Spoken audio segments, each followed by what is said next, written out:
হুমায়ুন কবির আজ নতুন দলের কথা ঘোষণা করলেন এবং শুধু তাই না, তার পাশাপাশি নতুন দল খুলেই ব্রিগেড থেকে সভারও ঘোষণা করলেন হুমায়ুন কবির। বললেন আসন্ন জানুয়ারিতেই ব্রিগেডে তিনি অনুমতি পেলেই সভা করবেন।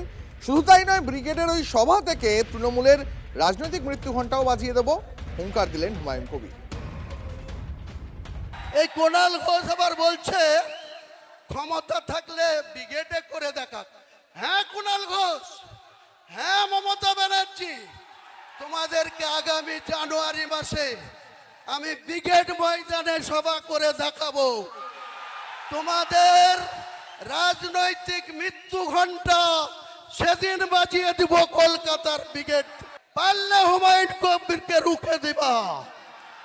আমি তারিখ ঘোষণা করছি না, 31শে জানুয়ারির আগেই হবে, জানুয়ারি মাস পার হতে দেব না। শুধু মুখ্যমন্ত্রী মমতা বন্দ্যোপাধ্যায়কে নন, আজ সরাসরি রাজ্যের বিরোধী দল নেতা শুভেন্দু অধিকারীকেও চ্যালেঞ্জ ছুড়ে দিয়েছেন হুমায়ুন কবির। হুঁশিয়ারি দিয়ে রেখেছেন প্রয়োজন পড়লে 200 আসনে লড়বেন এবং 100 আসনে জিতে দেখাবেন। ক্ষমতা থাকলে বিধানসভায় গায়ে হাত দিয়ে দেখান, চ্যালেঞ্জ করলেন জেইউপি প্রধান। বিজেপিকে সতর্ক করছি, আপনি যখন বলছেন যে কটা মুসলিম এমএলএ জিতে আসবে 26-এ, তাদের চ্যাংদুলা করে আপনি নাকি রাস্তায় ফেলবেন।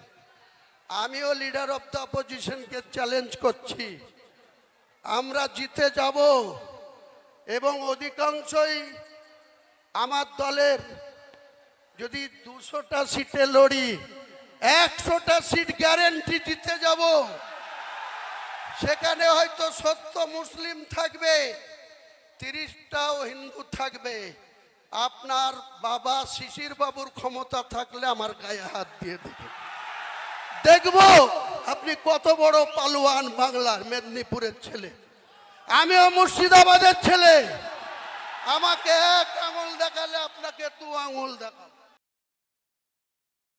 পশ্চিমবঙ্গের হিন্দু সহ বাকি সমস্ত শুভবুদ্ধি সম্পন্ন মানুষ জানেন যে ধরনের র্যাডিক্যাল ইসলামাইজেশন এই রাজ্যে ছড়িয়ে পড়েছে, তাতে এখন শুধু যদি বিজেপি না জেতে 26-এর নির্বাচনে, তাহলে পশ্চিমবঙ্গবাসীর পশ্চিমবঙ্গ ছেড়ে, বাঙালির পশ্চিমবঙ্গ ছেড়ে অন্য রাজ্যে গমন শুধুমাত্র সময়ের অপেক্ষা। যে ঝগড়া শেষ হয়ে গিয়েছিল বাবরি নিয়ে, সেই ঝগড়া আবার পুনঃস্থাপিত হতে চলেছে পশ্চিমবঙ্গে এবং হুমায়ুনবাবু সেটা করছেন। হুমায়ুনবাবু শুধু হুমায়ুনবাবু নন, তিনি কিন্তু এখনো পর্যন্ত তৃণমূলের সাসপেন্ডেড বিধায়ক।